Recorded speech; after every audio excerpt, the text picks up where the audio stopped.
बालाघाट से जबलपुर और कटंगी से तिरोड़ी ओवरब्रिज एवं इलेक्ट्रिफिकेशन काम पूरा हो जाने के बाद भी जिले की जनता को इस मार्ग पर पैसेंजर ट्रेन के दौड़ने का इंतजार है, लेकिन अभी नहीं लगता है कि जल्दी ही यह सुविधा जिले वासियों को मिलेगी। यह और बात है कि जबलपुर गोंदिया मार्ग पर एक्सप्रेस और मालगाड़ी दौड़ रही है, लेकिन आम यात्रियों की लाइफलाइन पैसेंजर ट्रेन के लिए जिले की जनता को और इंतजार करना पड़ेगा।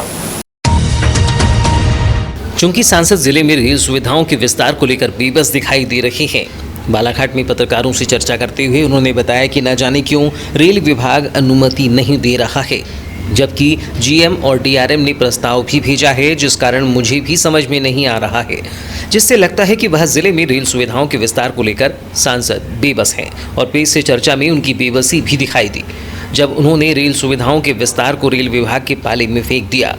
प्रेस से चर्चा करते हुए सांसद डॉक्टर ढाल सिंह बिसेन ने कहा कि वह लगातार प्रयासरत हैं, लेकिन जहां कोविड के कारण कई ट्रेनें अभी शुरू भी नहीं हो सकी है, वहीं चलती ट्रेनें भी बंद हो रही हैं। रेल विभाग को ट्रेन चलाने में क्या दिक्कतें आ रही हैं, जबकि डीआरएम और जीएम द्वारा भी प्रस्ताव भेजा गया है और व्यक्तिगत रूप से भी मिले भी हैं, लेकिन रेल विभाग से अनुमति नहीं मिल रही है।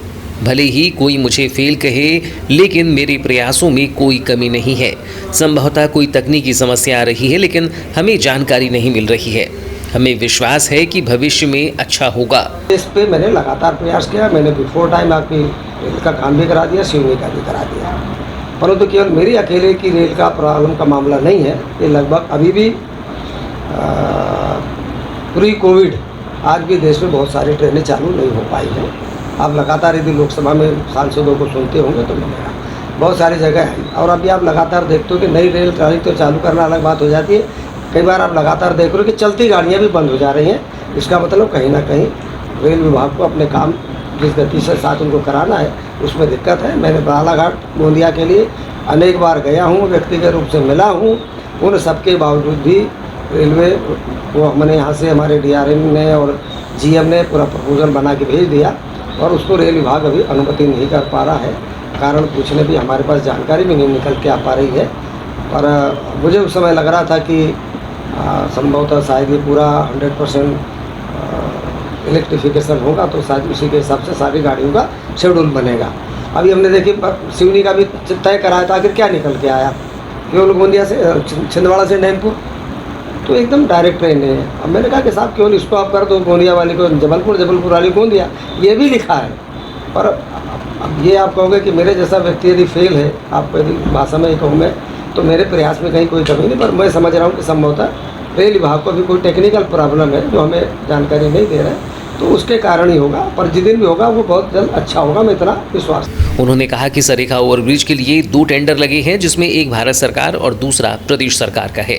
भारत सरकार का तो छोटा सा काम है, लेकिन प्रदेश सरकार वाय आकार में ओवरब्रिज बनाना चाहती है, जो बड़ा काम है। और संभवतः नवंबर तक टेंडर फाइनल हो जाएगा, जिसके लिए छोटे वाहनों को निकलने गौरव पथ की ओर से एक अंडरपास बनाया जाएगा। मैंने आपको व्हाट्सएप फेसबुक में सब में डाल दिया था कि हमारी स्वीकृति के बाद इसका टेंडर भी हमारा लग चुका है।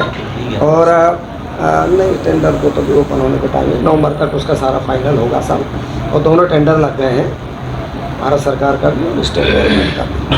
ये दोनों दो पार्ट अलग अलग। एक स्टेट गवर्नमेंट अपना बनाएगा, भारत सरकार अपना बनाएगी। तो भारत सरकार का तो बहुत छोटा काम है, स्टेट गवर्नमेंट का ही बड़ा काम है, क्योंकि भाई आकार पे बनेगा, लंबा बनेगा।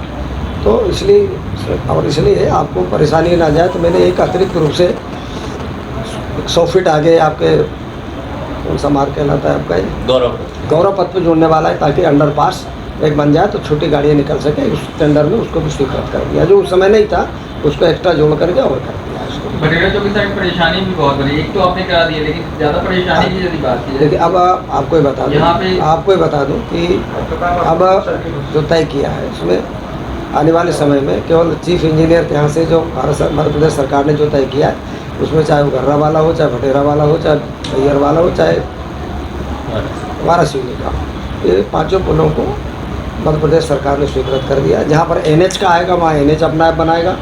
तो इसलिए मैं मान के चलता हूँ कि वारासिवनी का तो जब भी आएगा NH को हो गया है तो उसको संभवतः NH 100% पूरा करेगी।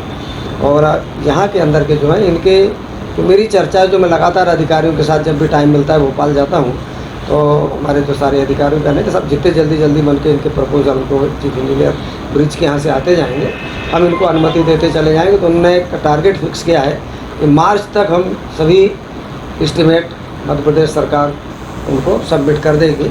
अब जैसे जैसे इनके पास वित्तीय व्यवस्थाएं होती चले जाएंगी, और इसलिए आपने देखा होगा कि जहाँ जहाँ पर हमारा